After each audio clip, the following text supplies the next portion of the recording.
بینەرانی خۆشەویستی تەلەڤیزیۆنی کۆمەڵە، لە بەرنامەی تەندروستی سڵاوی خۆم و هاوکارانم پێشکەشتان. بەرنامەی ئەم جارەمان بابەتێکە کە لەسەر مەسئلەی کە ئەم ڕۆژە هەموو کەسێک هەیەی، یانێ ئینترنێتە، شەبەکەگەر ئیجتیماعیە. ئەو دەستڕەسی پەیاکردن بە شەبەکەگەر ئیجتیماعی، ئەوەی کە ئیسە لە قاڵەبی مۆبایلە، هەموو بەرنامەکان لە ناو مۆبایلە هەیە و دەستڕەسیش ئاسانە پێ، جیا لەوەی کە خاسیگەر خۆی هەست، سورعەتی داوە بە ئرتباتاتی وەسیعترەوە کردووەتەوە، لە یەک کەلیمە دنیای بچکۆ کردووەتەوە و دنیای ئەڵێن وەکو ئاوایەکی چکۆلەیە، ئیسا هەموو کەسێک دەتوانێت ئرتباتی بێت پێیەکەوە، بەڵام لە پاڵ خۆیە مشکڵاتێکیشی هەیە. مەسئلەی کە تقریباً هاتووەتە ناو ئیسلاحاتێک کە هەیە، ئەوەیە کە ئیعتیاد پەیاکردن بە ئینترنێتە و ئەو ئیعتیادە منزورەوەسە کە عادەتکردنە. ئەو عادەتکردنە جیا لەوەی کە وتمان ئەو شەبەکەگەر ئیجتیماعیە خاسیگەر خۆی هەست، یا توانیویە یارمەتی دەربێت بۆ فرێش مەسائل، بەڵام زەرەرگەر تایبەت خۆشی هەیە کە بە ئیعتیاد بە ئینترنێت ناوی لێبن. لە بازی شوێنگەریشە هەیە کە بە ئیعتیاد بە مۆبایل ناوزەت کراوە. ئەو شتێک کە هانمیدا من ئەم بەرنامە تەرخانکەین لە ئەسڵە تاقیقاتێکی تازە بوو. ئەو تاقیقاتە لەسەر مێشک کرابوو، چۆنکە لەسەر مەغز بازی قشرگەر هەیە کە ئەو قشرگەرە یا ئەو لایەگەرە لە مەغزە مەسئول حفظ، پەردازش ئیطلاعات، نگاداری، زەخیرەکردنن. تقریباً ئەوە لە دەسەبەندیگەرێکە کە ئەکرێت، لە تەقسیم بەندیگەرێکە کە ئەکرێت، زانیویان کە ئەو کەسانە منزور زۆرتر تازە لاوان و لاوانن، ئیعتیاد پەیاکەن بە ئینترنێت، ئەو بەشە ئەو قشرگەر، ئەو قتیگەگەرە لە قشر مەغزیان تووش خەلەلگەرێکە بێت. من سەرەتا لەسەر ئیعتیادەکەیش بە یەک جومڵە بێژم، ئەوەیە مەسەڵەن ئەژن ئالوودەبوون یا تووش بوون. ئەمە وانە، ئەمە چۆنکە شتەکە شیمیایی نییە، شتەکە حاڵەتێکی نییە. من هەروازانمەوە ئیعتیادە باشترە، ئیعتیاد یا عادەتکردن، معتاد بوون بەو ئینترنێتە، چۆنکە ئەوەی کە ئەڵێن ئالوودەبوون یا تووش بوون زۆرتر بۆ نەخۆشی و ئەمانە بە دەردەبرگێ، هەرچەن ئەمە حاڵەتەکەیش وەکو نەخۆشیە. من هەر لەو کەلیمە کە کەلیمەی ئیعتیاد بە ئینترنێتە من ئیستفادەکەم. ئەویش تاقیقاتێ بوو کە کرابوو. ئەو تاقیقاتە ئەسڵ تاقیقەکە یانە سەرتیتری ئەو تاقیق و متاڵعە ئەوە بوو کە ئایا وەرزشکردن ئەتوانێت لە باسازی مەغزە دیسانەوە دروستکردنەوەی مێشکە، ئەو بەشانەی کە ئاسیبی دیوە، تەخریبی دیوە. جا من ئەڵێم کە ئەو بەشانەی کە تەخریبە بێت یا تەخریبەکە بە چه شکلێکە، ئایا وەرزش ئەتوانێت بە باسازی مەغز لەو کەسانەی کە ئیعتیادیان هەیە بە ئینترنێت یارمەتی دەربێت. ئەوە مەطلەبێ بوو کە من جالبە دەبەرچاوم، پێشم خۆش بوو کە نەتیجەی ئەو تاقیقاتەی کە ئەو تیمە تاقیقە کردویانە لە خزمەت بینەرانی خۆشەویستی بەرنامەی تەندروستی پێشکەشتانی کەم. هەر لەو ماوە ئیتر ڕێکەوت من بەرنامەیەکی خەبەری ڕادیۆم گوێچکادا ئسنادی کردو بە یەکێک لە ڕۆژنامەکان ئێران. دوای چەند یەک ڕۆژەکە من ئەم مەطلبمە بۆ ئێوە خۆشەویستکەر ئامادە کرد. لەو ڕۆژنامەیشە دروست شتەکەرێکی شەبیه ئەمە بوو، یانێ ئامارگەرێک ئێرائەدریا و ئامارگەرێک دراوە دەرەوە کە من حەزم کرد کە ئەوەیشە وەکو چاشنیک هەر لەم بەرنامە عەرز خزمەتی ئێوەی کەم، هەر لەو ئامارگەرەی کە ئێرائەدراوە من پێشکەشتانی کەم، تقریبا بۆ ئەوەی کە بزانین ئەهەمیەت مەوزوعەکە تا چه ئەنازەیەکە من لە گۆشەی کە نووسی بووم ئەو ئامارەی کە لەو ڕۆژنامە ئەدریا بوو بۆ ئەوەی کە ئەهەمیەتی مەوزوعەکە ئێمە بزانین تا چه ئەنازەیەکە من ئامارەکە لە خزمەت ئێوە عەزیزان عەرز دەکەم. ئەو ئامارە کە هەم بەرنامە ڕادیۆەکە کە بەرنامە ڕادیۆەکە لە دەرەوەی وڵات دروست کرابوو ئسناد کرابوو بەو ڕۆژنامە کە لەم هەفتە چاپ بوو ئەوەیە کە 30 ملیۆن ئێرانی لە دنیای دیجیتاڵە دنیای خۆیان ئەوەنە سەر، یانێ بۆ وڵاتێکی 80 ملیۆنی 85 ملیۆنی زۆرە 30 ملیۆن کەسی لە دنیای دیجیتاڵە ڕۆژگاری خۆی بەسەر بووە. دوایەوەیش ئامارە سنیەکەی شیان ئشارە پێ کردو لە 13 ساڵە تا 33 ساڵ، یانێ ئیسا هەیە شاید بێت یەکێک بێ 50 ساڵ یا 6 ساڵ تەمەنی بێت لە یەکێکی 15 ساڵە و 20 ساڵی زۆرتر ناو ئینتەرنێت بێ، بەڵام ئەو نسبەتە ئاماریە کە ڕێژەکە لەسەرەوە بوو 13 ساڵ تا 33 ساڵ بوو، تقریبا 30 ملیۆن کەس لەو ئەڵێن کە ڕۆژگارەکەی خۆیان لە دنیای دیجیتاڵە بەسەرەوەن. هەروە ئەوەی یان وتووە کە ئەو یاریگەرە ئەو گەیمگەرەی کە وەکو کایەگەر ئینتەرنێتیە ئێتر وەکو سەرگەرمی چاوی لێ ناکرگەی بەشێکە لە شێوەی ژیان. بینانی خۆشەویست ئەگەر لە بیرتان بێ بەرنامەی هەفتەی پێشومان لەسەر شێوەی ژیان بوو کە گۆڕینی شێوەی ژیان چۆن ئەتوانێت یارمەتی دەربێت لە پرۆسەی چاکبوونەوە لە پرۆسەی دەرمانە لە نەخۆشیە بەرەوە کە ئەڵێت کە یاریگەر یا ئەو کایەگەرەکە بە ئینتەرنێت ئەکرگێت وەکو سەرگەرمی چاوی لێ ناکرگێ بووگە بە بەشێک لە شێوەی ژیان. تقریبا ئەو میانگینە سنیە کە خۆیان بەڕەسیان کردووە لە 25 ساڵ و گەیشتووەتە بە 27 ساڵ، یانە قەبلەن میانگین سنیەکە 25 ساڵیان دیاری کردو بوو کە دیارەوەتر ئەو نقطە تەقاطعەسە کە ئەگەی بە 25 ساڵ بوو. ئیساگەرەوە حەساوکەینەوە هەم ئەوانەیە کە تەمەنیان ها لە خواردترەوە هەم ئەوانەیە کە تەمەنیان ها لە سەرترەوە زۆرترە بوو ئامارەکەیان بۆ ئەوەیە کە 25 ساڵ بووتە بە 27 ساڵ. جنسیەتەکەیشیان ڕەگەزەکەیشیان دیاری کردو کە لەو تعدادە 20 ملیۆنیان پیاون و 14 ملیۆن کەسیشیان لە خانمان و کچانن کە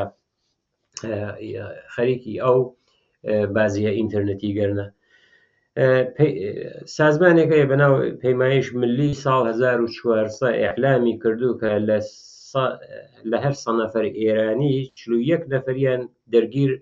یاریگەر دیجیتاڵن، یعنی زیاتر لە 33 ملیۆن،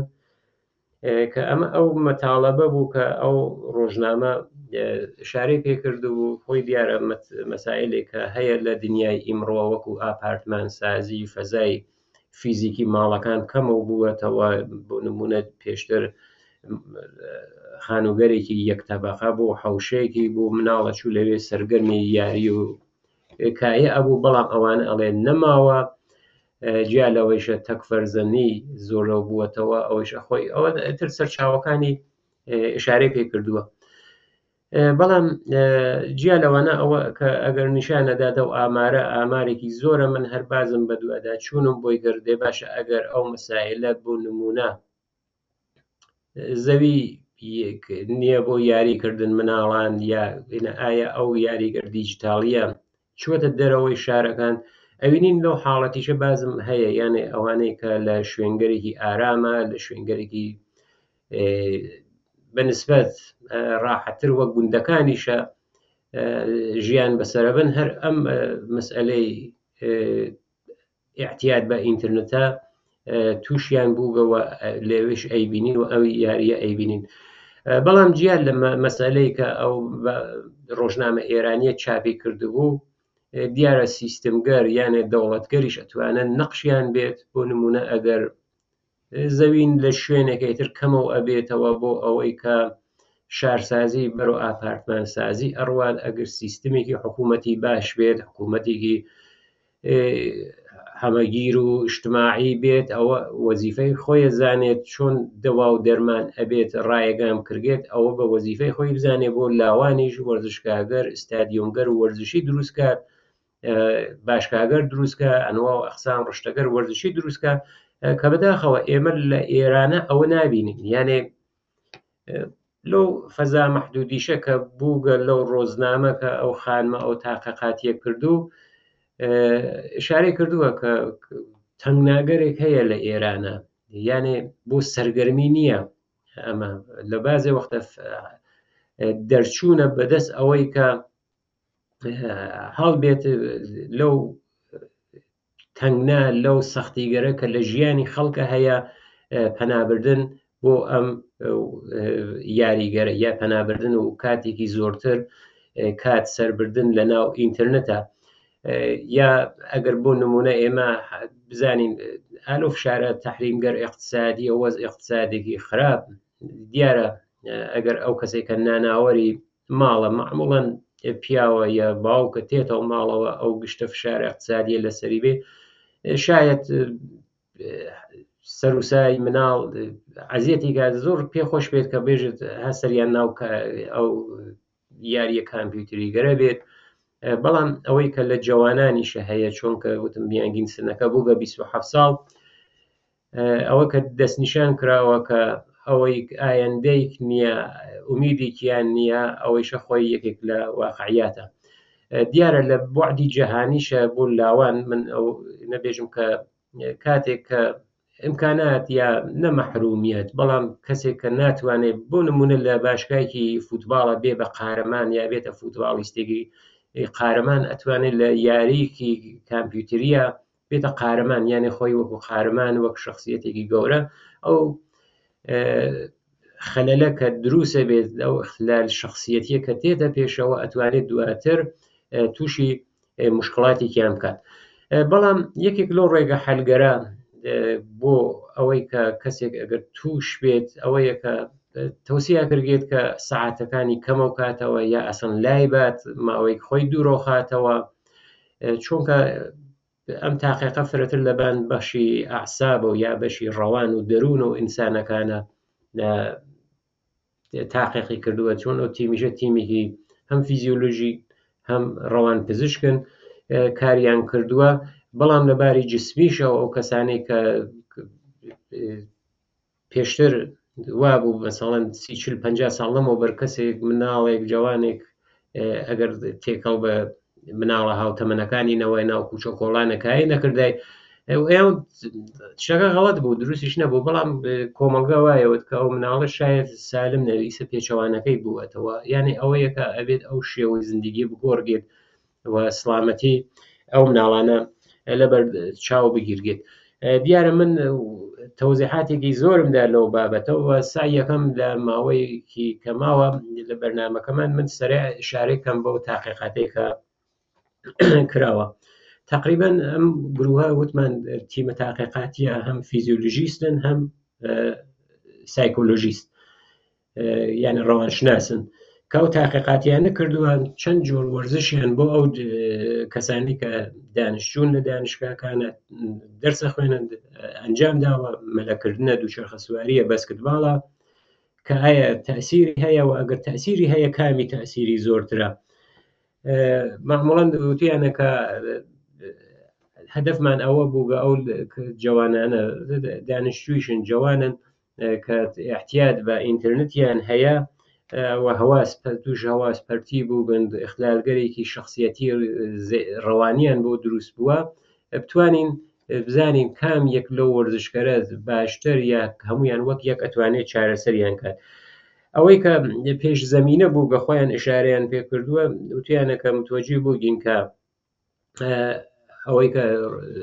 ڕشتی سەرای خەدەمات ئینترنێتی هەر جارێک و شەبەکەیکی ئیجتیماعی دروستەوێت ئەو احتیاجیە زۆرە کردووەتەوە و لە حوزەی سڵامەتە ئەمە یەکدانە نەگەرانی گشتیە کە ئەمان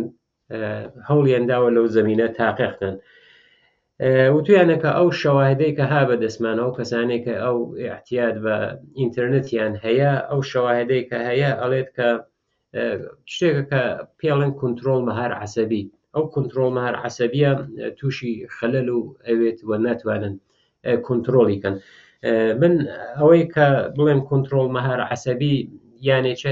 نیشانەکانی ئەوەسە کەسە تووشی ئستراب و دڵڕاوکە ئەبێت، تووشی ئەفسوردگی و خەموکی ئەبێت لە داهاتوە، یا تووشی بووە تووشی دڵڕاوکێ هەیە، لەباری تەحسیڵیشەوە ئوفتەکەن ئەو کەسانە،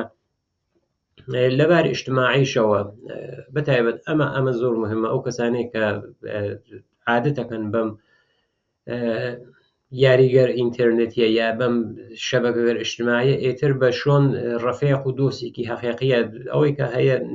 نابینن لە دنیای مەجازیە بە شۆن یاگەڕن، یعنی ئەو ئیحساس ئەوەی کە عملکردی کۆمەڵایەتی و اجتماعیشیان دێتە خوارەوە، ئەو یەکێکی تر لەو مەترسیگەرەسە. ئەمە وتیان ئێمە مداخلاتی وەرزشیمان لە نەزەرەگر کە ئەو مداخلات وەرزشیە چۆن ئەتوانێت تەئسیری بێت، و نەتیجەیان گرگە کە دووچەرخە سواری و دەو مەیدانی یا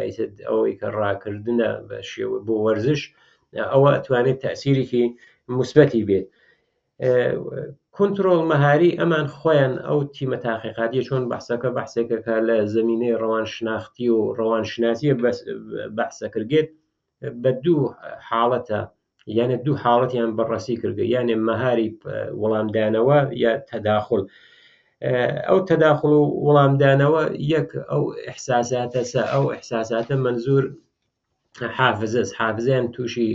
مشکل ئەبێت، ناتوانن مەعادڵەگەر حەساوگەرێکی سادە لیان پرسید ناتوانن جواب بنەوە، ئەو خەلەلە کە دروستەوێت، یانێ هەم بەرنامەڕێزیان ئەوەی کە من خولاسەی کەمەوە زۆر بە زوانێکی سادەش معنی ئەو مەهاری پاسۆخ یا ئەو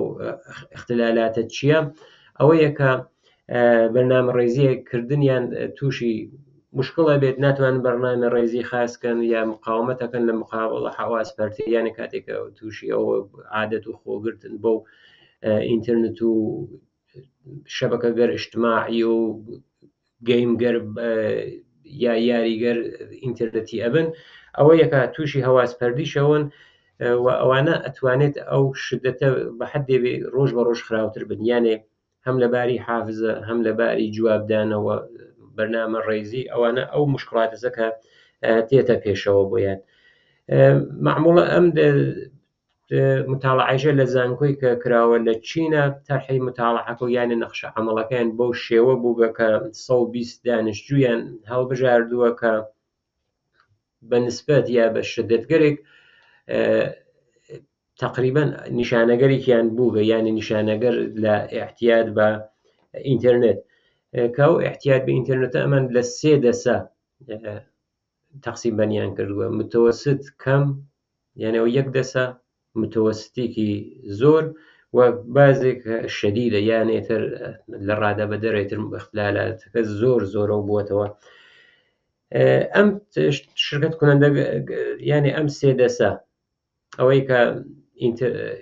احتیاجێکی هەیە متوسط، کەم، متوسط، زۆر و ئەوانەی کە زۆر زۆرن یا شەدیدە،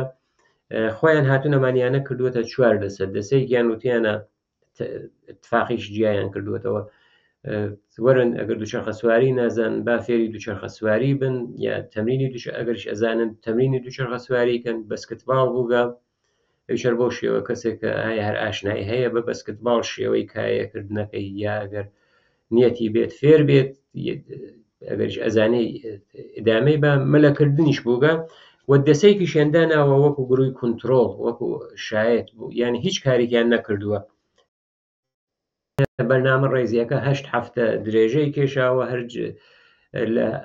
هەفتەیەکیشە 2 جەلەسە و هەر جەلەسەیەکی 45 دقیقە، یعنی 45 دقیقەی لە 1 هەفتە و 8 هەفتەش ئدامەی بووگە. کولە نەوێتە 16 جەلەسە، یعنی بۆ 16 جەلەسەی 45 دقیقەی زانن ئەو تاقیقاتە چەند نەتیجەیەکی بەخشیوە. یەک دانە ئازمایش هەیە کە وەکو ئازمایشی ستانداردی شناختی. ئازمایشی ستاندارد شناختی یەک نوع سوالگەرێکە کە معموڵەن ڕەوان پزیشکر بۆ کەسانە دیاریەکەن، وەڵام و سوالیان یەکەن، وەڵامەکانیان ئەنووسنەوە. لەو ئازمونە تقریبا چەند شت مورد بەڕەسی قەرارەدەن، یعنی میزان تەوەجه ئەو یعنی ئەوەی کە لەسەر مۆردێک فکوس کاتەوە کەسە حافزەی تەسمیمگیری و حل مەسئلە، یعنی کولن وەکو لە سوعالاتێکە ئیساتوانێت شەفاعی بێت کەتبی بێت کە لەسەر حافزە، لەسەر فێربوون و فێرکاری، لەسەر تەسمیمگیری و بەرنامە ڕێژی بۆ مەسائل و بازێ لە مەسائلیش بتوانێت حەلی بکات. ئەوانە پرسیارگەرێکەکەن جیا لەمانیشە وەزعیەتی مەغزیان بەڕەسی کردووە، یعنی وەزعیەتی بەڕەسی هەم بە ئەشعە هەم بە ئەکسپەرداری هەم بە کارکردی ئەوەیشە بەڕەسییان کردووە و یافتەگەرێکیان بەدەست ئاوردووە. ئەوەی کە لەم تاقیقاتە ئەوە هاتووە دەدەستە خۆیان من هەبرمە سەر ئەوەی کە خۆیان وتیانە فێربوونی ئەوانەیان زانیوە فێربوونی دووچەرخە سواری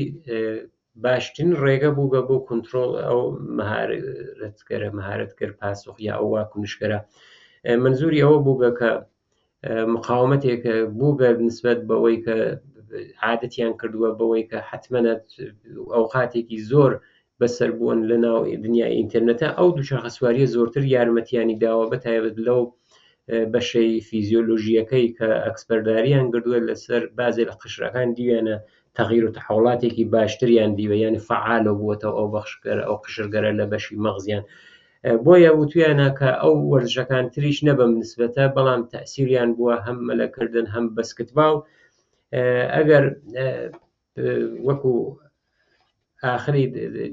بەرنامەکە هەرچەند هاوڕێ هاوکاریش مشارەکات کە وەختی بەرنامەکەمان ڕوو بە تەواو بوونە، ئەهمیەتی ئەو متاڵعە لە چیە هەیە خۆ دیار ئەمان دووچەرخە سواریان نووسیانە دووچەرخە سواری یەکدانە مداخلەیەکی زۆر مهمە ئەهمیەتیش بۆ ئەو نەقس مەهارگەر دووگانە، ئەو نەقس مەهار دووگانە ئەو اختلالگەرەکە لە حافزە یادگیری یا حەلی مەسائل تێتە پێشەوە ئەوە مەبەستی ئەوانەسە ئەڵێ کە بەسکتباڵ و شنەژ نەتایجێکی مشابهی بووگە بەڵام نەوەک دووچەرخە سواریەکە، چونکە لە دووچەرخە سواریە هەم تەعادڵەشی حفز کرێت، تەعادڵەکە ئەندام سەرەوە یعنی تەنە ئەبێت تەعادڵی بێ و هەروەها ئەندامی قاچەکانیش ئەبێت ئەو تەعادڵە هاوکاتیش ئیحساسگەر، یعنی هەم حس بینایی هەم ئەوەی کە هۆشیاری بیت. ئەوە چونکە ئەو دقەتگەرە زۆرترە لە دووچەرخە سواری ئەمان وتویانە حتا لەو ئازمایشگەریشە کە کراوە ئەوانەی کە دووچەرخە سواریەکەیان ئەنجامدا و پێشرەفتەکە لەوانە زۆرتر بوو ئەو لایەگەر مەغزیانە کە تەمەڵەوە بوو بەسە و واکنشێکی نەما بوو فعالترەوە بووەوە. وەکو ئاخرین نوکتە کە لەم بەرنامە بتوانین عەرزی خزمەت ئێوە بینەرانی بکەم چۆن من پێشەکیش وتم ئەمڕۆ زۆربەی کارەکان گۆڕاوە، یعنی ئەوەی کە پێشتر بە کاغەز و قەڵەم ئەکرا ئیسە بە کامپیوتەرە کردێت، یا بۆ نمونە کەسێک کە کارمەند بوو لە پشت مێزە و دائەنیشت ئەگەر بە کاغەز و قەڵەم و ئیسا هەموو شتێکیش بووگە بە کامپیوتەر. دیارە ئەمە ناوێتە ئەو بەشەی کە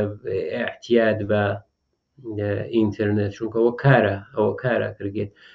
بەڵام تاو جێگەیە کە لەو شەبەکەگەر ئیجتیماعیە کە هەن فەیسبووکە، تویترە، ئینستاگرامە،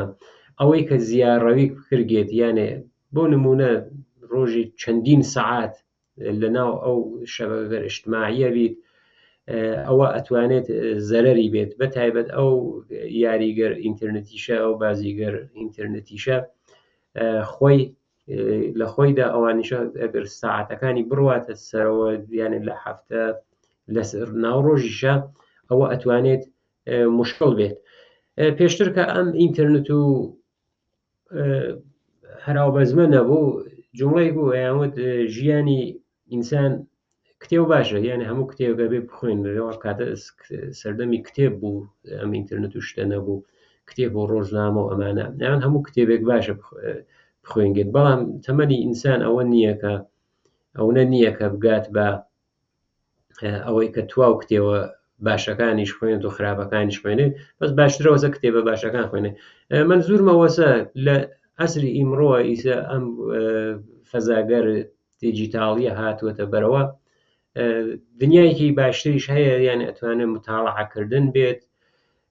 بە شوون شتێکە بگەڕێت ئەو کەسە لەو بابەتە هەم فیلم هەیە هەم نووسراوە هەیە ئەوانە بخوێنێت، ئەوە باشترە بۆ ئەو جوانانەی کە خۆیان داوە بە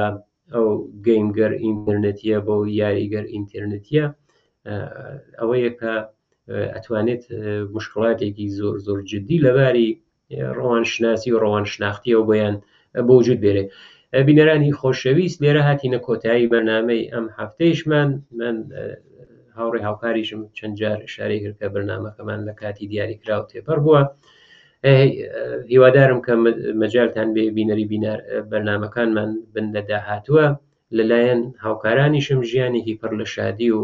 تەندروستی ئاواتمانە بۆ ئێوە.